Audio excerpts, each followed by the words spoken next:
Okay, thank you everyone. Thank you for attending this seminar and my talk here. So today I'm going to go through my recent project called Integrate Emulators for Systems of Computer Models. So I will not go through too depth in the math. The derivation and proofs are quite lengthy. So if you are interested, you can download the manuscript on the archive here. And so let's start it here. So some motivations. So in real life and in research, we often have some very computationally expensive systems so that we can better understand the underlying natural process. For example, sometimes we have multi-physics systems that are systems of several sub-computer simulators. For example, we want to mimic the earthquake-induced tsunamis. So normally we have an earthquake simulator and a tsunami simulator. And the earthquake simulator normally will provide you the displacement on seabed, and that output will be fit into the tsunami model to generate the tsunami height waves. So that's a typical example of multi-physics systems where you have simply two computer simulators. And also in aerospace research or automotive research, we have multidisciplinary systems. These systems combines much more submodules than some multi-physics systems. And most of them will be the engineering systems, which describe some engines. And so you will have separate solvers and connect to each other to mimic sort of their simulation. And of course, in bio research, you may have other multidisciplinary systems that explain some bio scenarios. And recently, we are working on some climate models. Climate models involve a lot of atmosphere, watering system models that you need to couple each other in order to understand the whole circle and the consequences of some extreme climate events. So all these systems have some challenges for researchers and the practitioners that it's very expensive to run. Sometimes, for example, for climate models, for a single realization, it may take weeks or months to simulate to get the output. However, we normally want to know some uncertainties or do some calibrations on these models or systems in order to improve systems and to better understand what we observe in reality. So we don't want just to have one or several limited realizations. We want to maybe 100,000 realizations from that in order to better understand the simulation system. So the typical way to do that is to suggest some statistical or mathematical models so that we can construct the so-called surrogate model to mimic the underlying computer systems so that we can easily generate the output on unknown positions. But the question is, how can we carefully select those input positions so that we can train our mathematical statistical models, and how the performance of these statistical models comparing to the underlying simulator. And in research area, we normally have three broad classes of the surrogate models. In applied math, people often use polynomial chaos, and in machine learning community, like artificial neural networks. But in statistics, we prefer Gaussian process. The reason that Gaussian process can provide you some probabilistic interpretation of your surrogate model, meaning that you have some uncertainties of your model. Mean that if you realize your statistical model, the Gaussian process at the unknown input position, you not only know a point prediction of the output, you also know some sort of uncertainties at that input position. So that's a good thing in the sense that you know how uncertain the statistical model is, and in other things that you know where to improve your Gaussian process statistical model. Okay. So in this talk, I will focus on the Gaussian process. And in Gaussian process, traditionally we have this composite emulator, which means, for example, here you have these systems which consist of 3 submodules, F1, F2, and F3. So in order to construct Gaussian process surrogates of this system, what you will do is to collect the global input 1, 2, 3, and realize the system several times, and collect the corresponding global output, and use its input and output to construct the Gaussian process emulator, the composite one. You ignore all the structures and the architectures among these 3 computer models. You just treat the whole system as a black box and collect the input and output and train your Gaussian process to represent the system. However, we find that this is not always pleasant to only take into account the global input and output, because these structures and the internal in and out would provide you further informations of the underlying system. So we have this further information to improve the emulator, the Gaussian process emulator. So that is what I'm going to introduce today. We call it integrated emulator.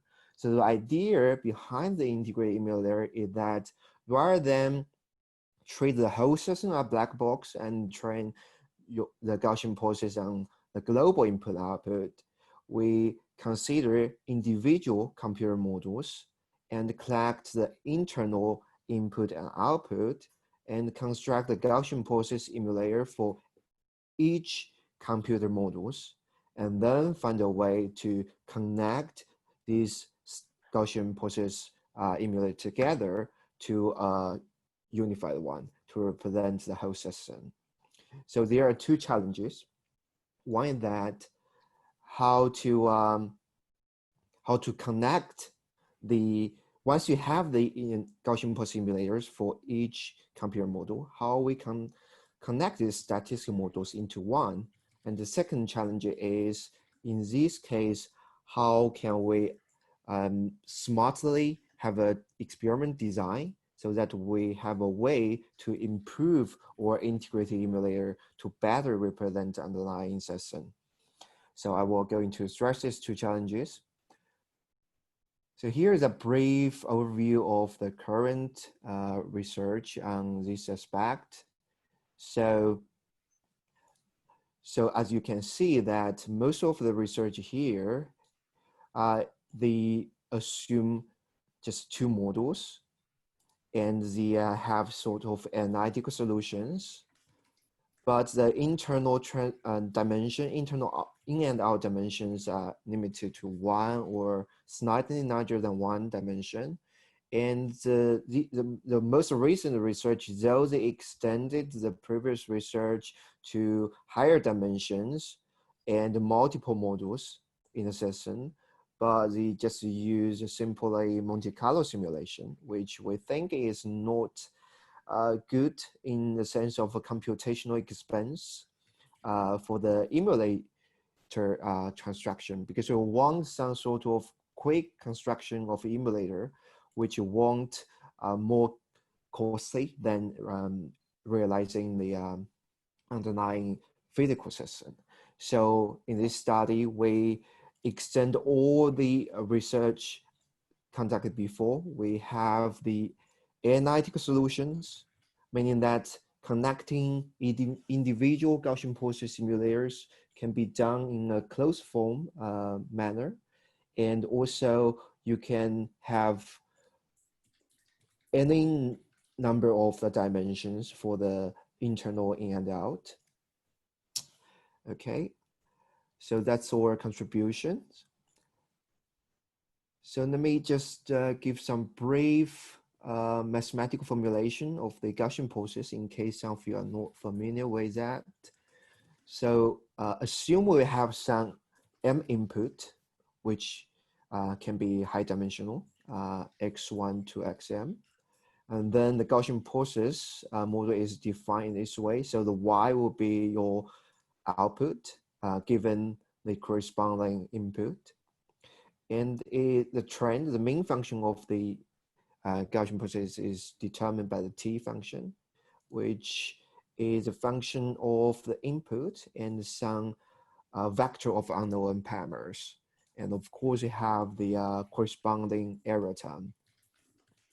So we often have a parameterize. We often parameterize a trend function, the t, as a linear function of the coefficient and some basis functions of input data. But in practice, people often just assume a constant function here or just assume it's zero main. And the most important feature of a Gaussian process actually is not the main function, it is the kernel function here.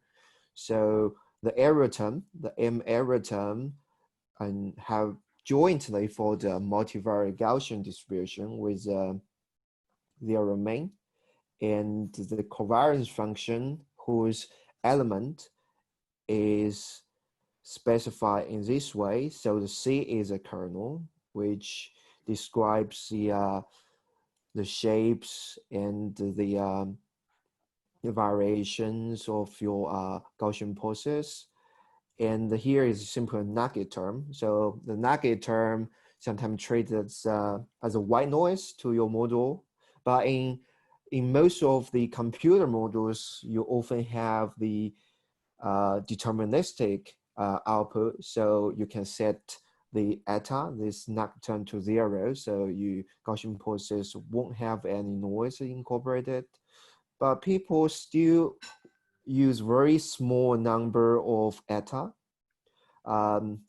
just for numerical stabilities, because sometimes if you have a bad choice of the kernel function, for example, for the square exponential kernel, you often encounter of the ill-conditioned problem. So in that case, you may enhance the diagonal of the covariance matrix by adding a small nugget term there, just simply for the numerical stability. And you don't really need to estimate the eta along with your along with the other parameters, like the parameters in the kernel function. So let's assume that all the unknown parameters in the kernel function, the eta and those b's are known. So typically we can derive in closed form the posterior predictive distribution, which means if we have this given training input that's observed input and output, and you know all the unknown parameter inside, then you can derive the distribution of output of that computer model y, given an unknown input position x0. So basically here is the mean and the variance of the posterior predictive distribution at the unknown input position. Now the question is, okay, assume that we know all the unknown parameters. Of course, then you got these posterior predictive distribution for individual computer models. How can we connect all these informations together and have a single distribution that describes the whole computer system? Let's see a very simple example here. So I have these feed-forward hierarchy systems. So we have 3 systems connected sequentially. So F1, F2, and F3. Now you get the Gaussian process emulator for individual computer models. So we have had here.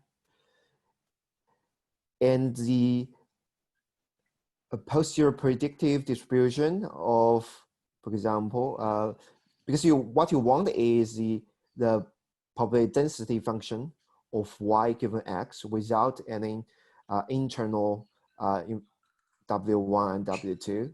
So in order to get this, you simply take the integrals over all the individual predictive distribution. So that is probability of y given W2 and probability density function of W2 given W1 and etc. And then you take integrals to integrate out these internal variables. Then you will get the density function of this one.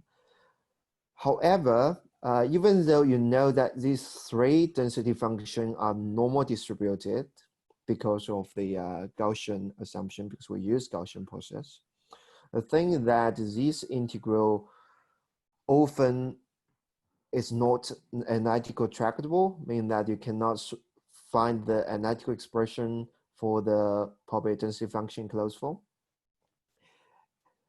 However, if we assume these two are normal, we actually can compute exactly the mean and variance of this density function.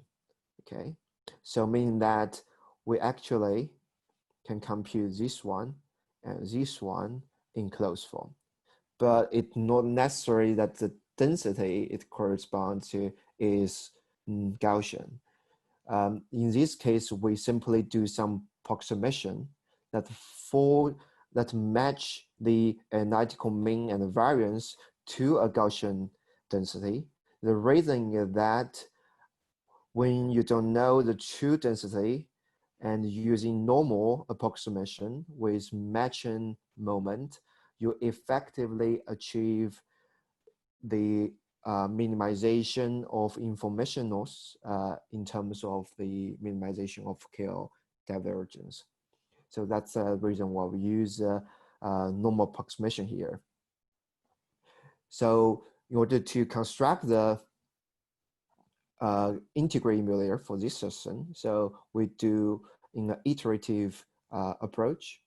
So in the iteration 1, you first compute the analytical mean and variance of the here these two this subsystem, which consists F1 and F2.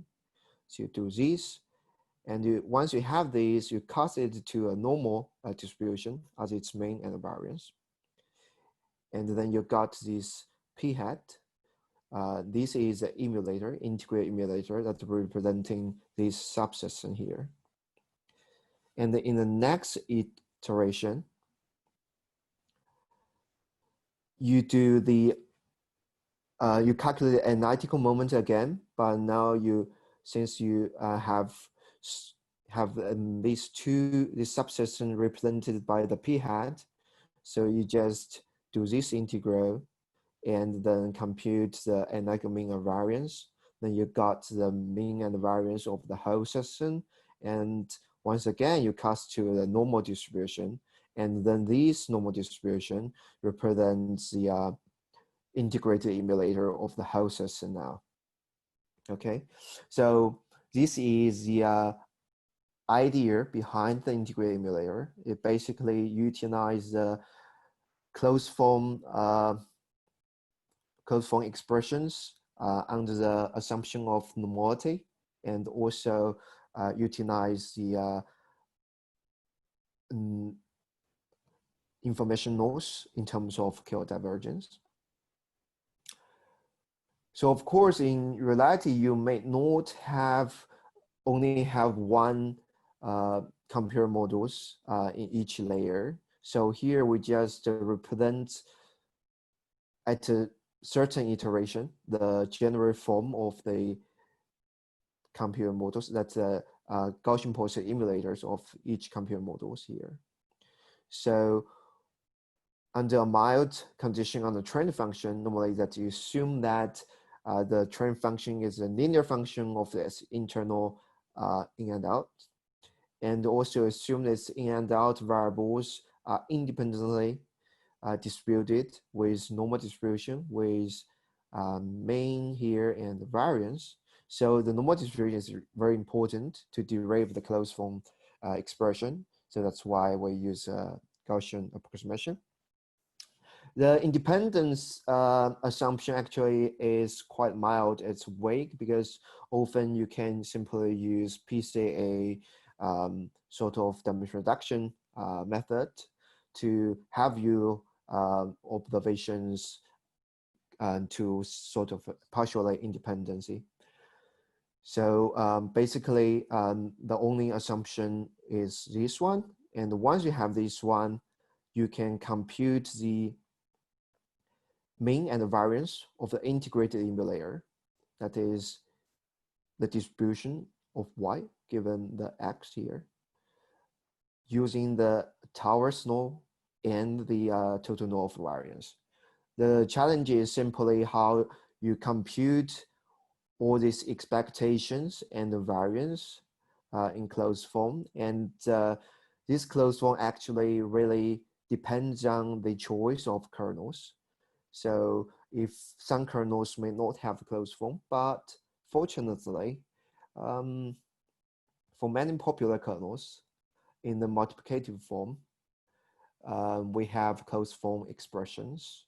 For example, you can have a closed form for Matérn type, 1.5, 2.5. You can also have square exponential.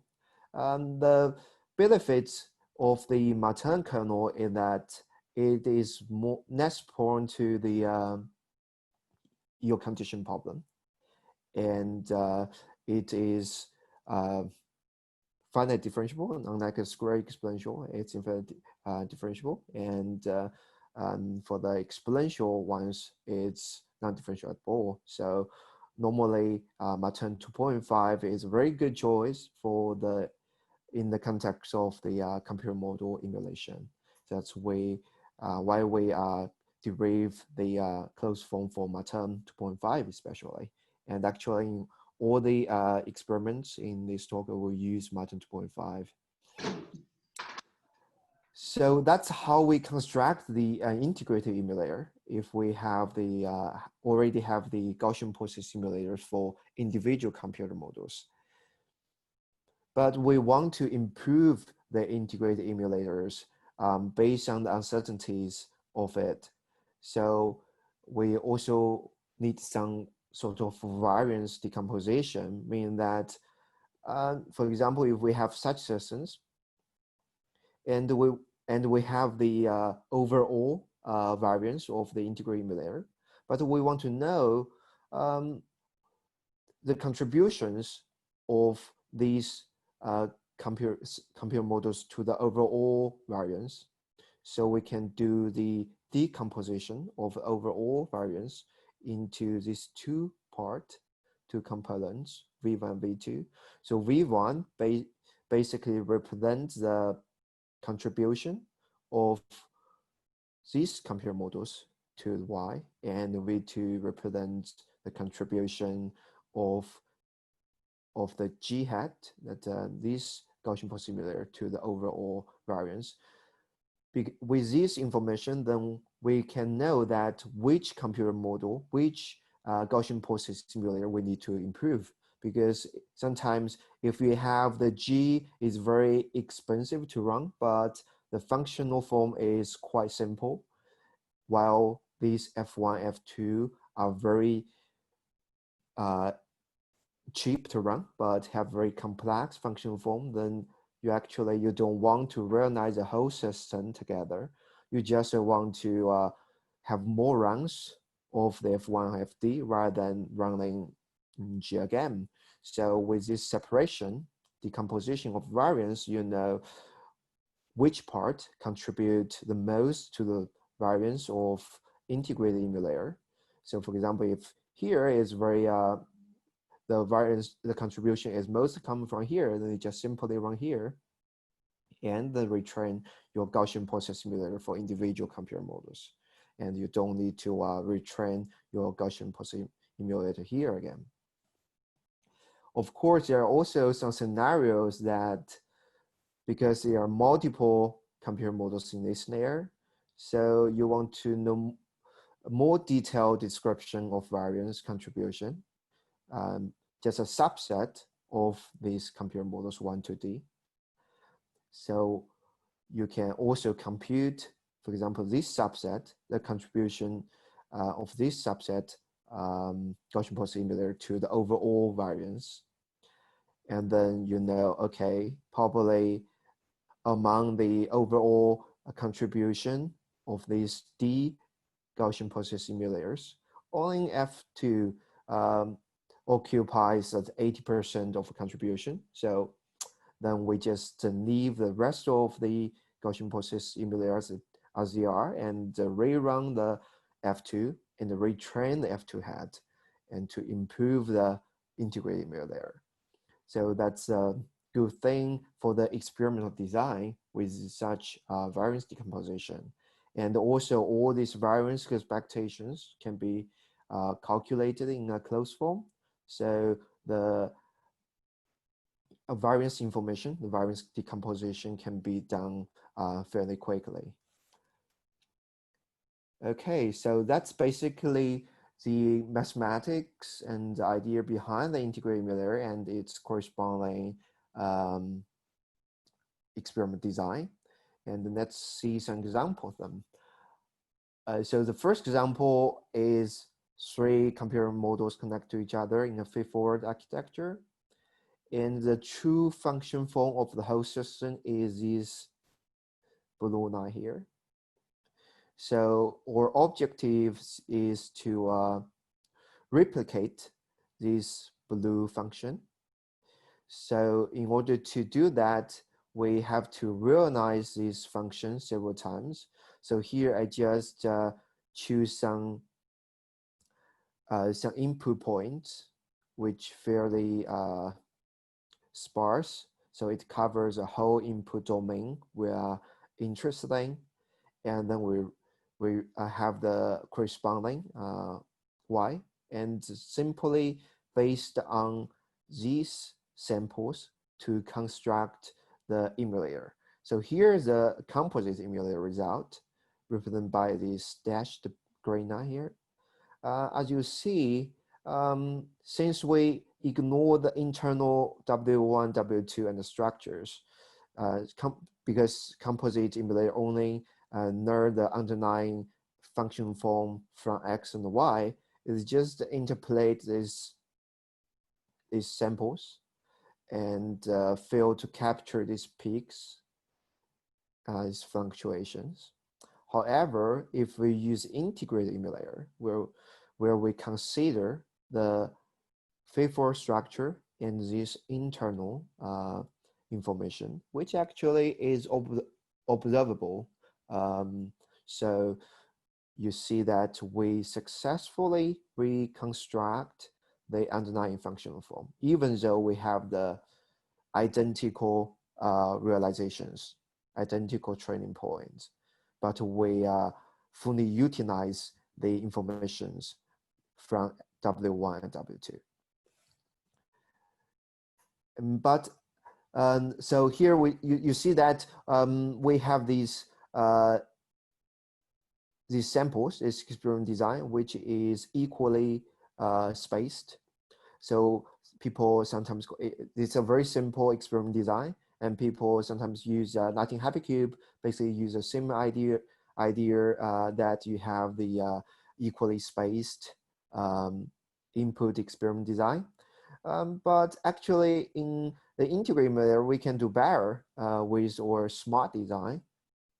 So let's see this. So here on the top, the blue line, blue line here represents a true functional form, the grounding true of the each computer models F1, F2, F3. And if we firstly just have the experiment design of the six input positions, have the whole system realized and get the corresponding y, and then construct the Gaussian process emulator for individual computer models. And you see that for each Gaussian pulse emulator, it have this green line here.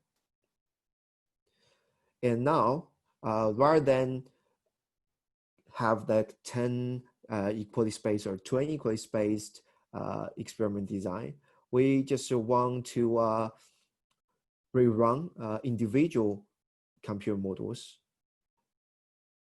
and to improve those computer models whose emulator is not well behaved. For example, we want to retrain the F2 more, because you see here we didn't really capture the grounding true and have a wider uncertainty here. So by using the variance decomposition we just go through, we actually can detect which computer models is more functionally complex, and we need to improve our Gaussian pulses. So let's see these. And you see that the smart design only require further realization of F1 and 2 without borrowing the F3. And then you can have better overall integrated emulators. Because you see here is just a simply composite emulator. It has with a 10 training points. You have the normalized mean square error that is around 50, and then if you use equal space of 10 for the composite, it will be here. But with integrated with the smart design, actually with only around 33 number of computer model runs, you can achieve similar error comparing to the composite, comparing to the integrated emulator with the equally spaced experiment design. And here the second experiment, we have this architecture for the system. So basically in the first layer, you have 2 dimensions, and their result will be fed into the computer model in the layer 2.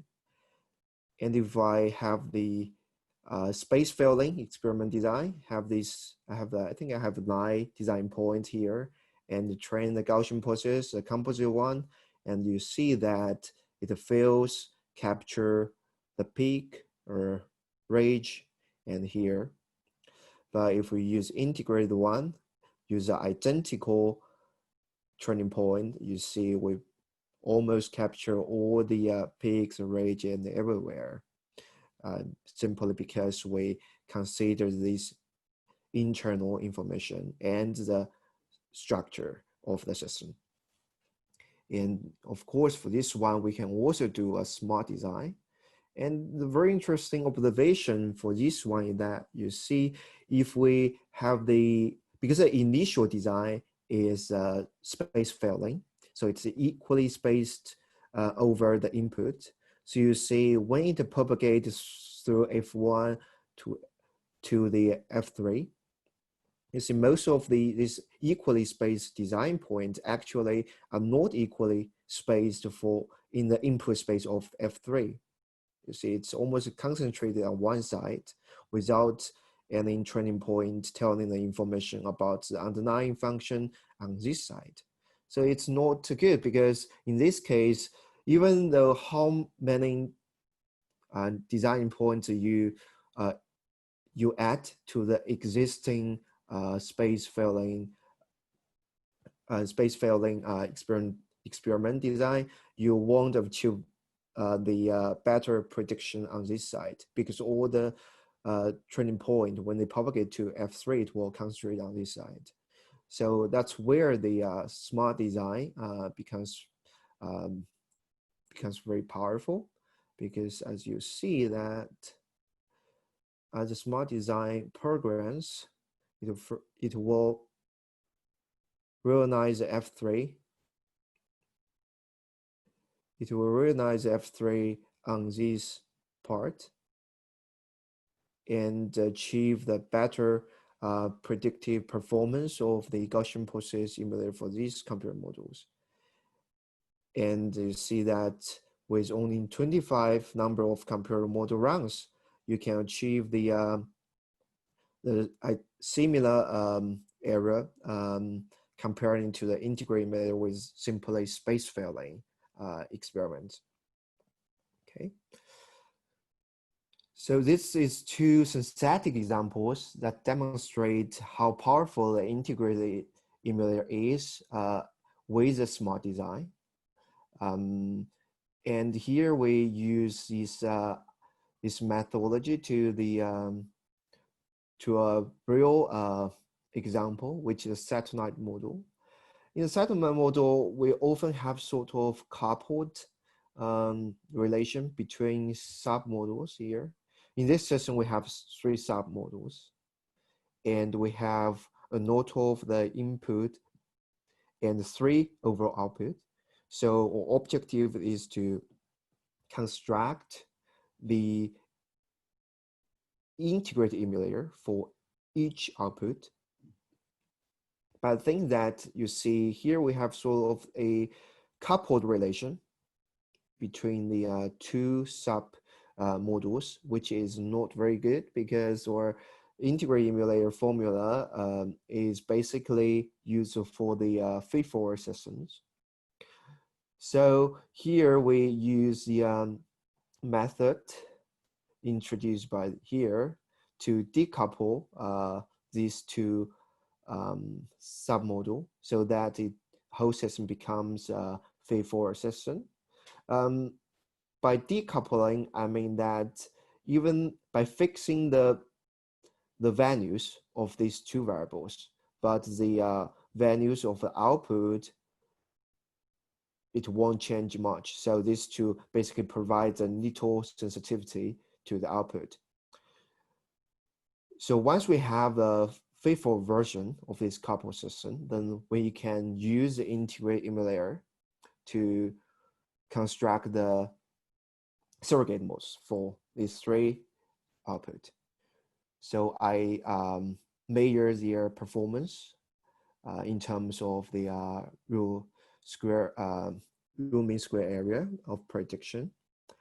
And you see that after several trainings, like about 15, 20, actually for all 3 outputs, you actually achieve very low error. And with small number of a training set, the integrated emulator perform better than the composite one. But you see actually this difference is not tremendous, especially for the first output here, it's almost identical. And here you'll need to see some improvement for the integrated emulator when sample is small. But if you increase to 25 or 30 towards, actually the 2 methods won't give too much difference. So we want to know why that. So here I plot the root mean square error based on cross validation to see the performance of individual Gaussian processes corresponding to the output of individual models. And you see here, especially, you see for all these 3 output for orbic analysis model, with only 10 computer models, you actually the integrated and the Gaussian process can achieve very no error. And the same for the power analysis module with very small samples from the system, then the Gaussian process can achieve no error for all the output. Only the attitude control, you will need like 25 training point to have your Gaussian process simulator for these 2 output to have no error. So this indicates actually that the most of the functional complexity of the whole system concentrate on this model, the attitude control, because with very small number of training data, you can achieve the very good predictive performance for these two models, meaning that the function form is not very complex at all. So most of the complexity comes from here.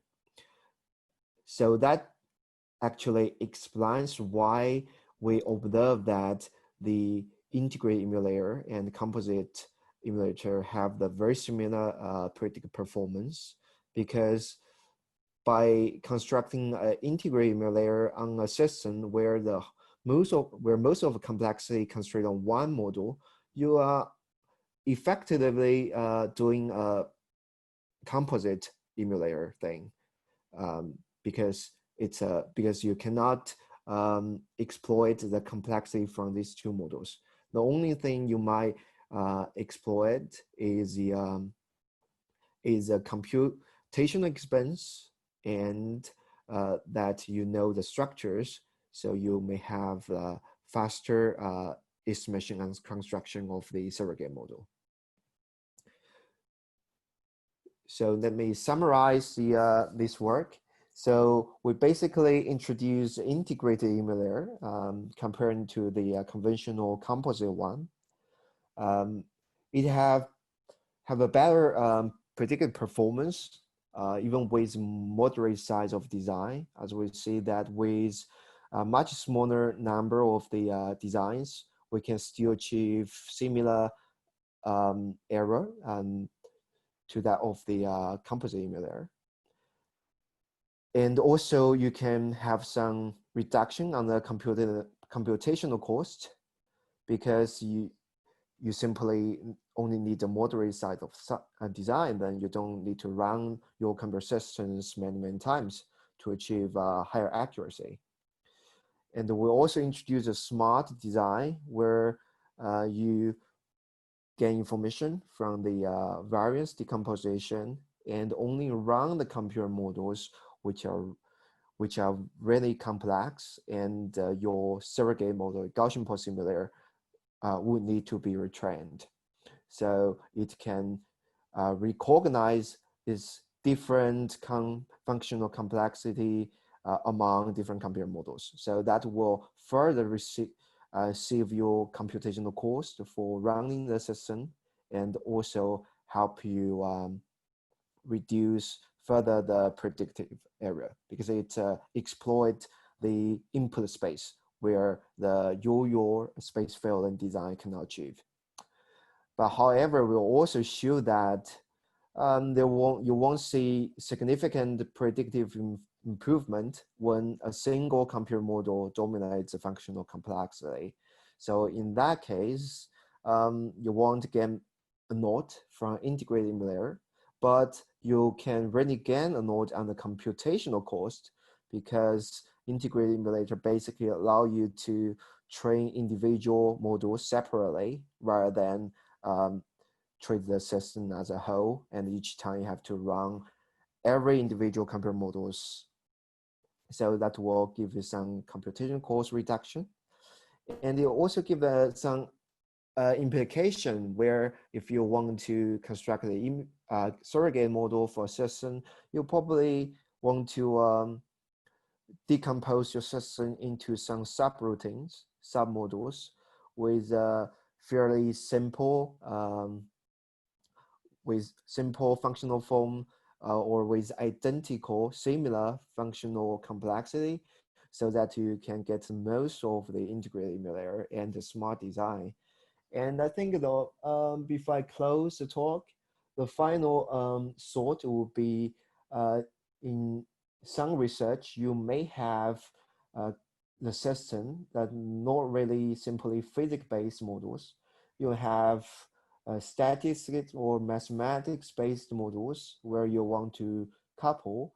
So in those models, the integrated emulator also provides a way where you can have sort of unified framework where you convert your stats model, math model, and the physics model into into a Gaussian process, and then you can couple them in a very straightforward way, and that would be a very would be a I think it would be an easier way to do the coupling of different model from different fields. Yeah, I think that is my talk today, and thank you for your attention.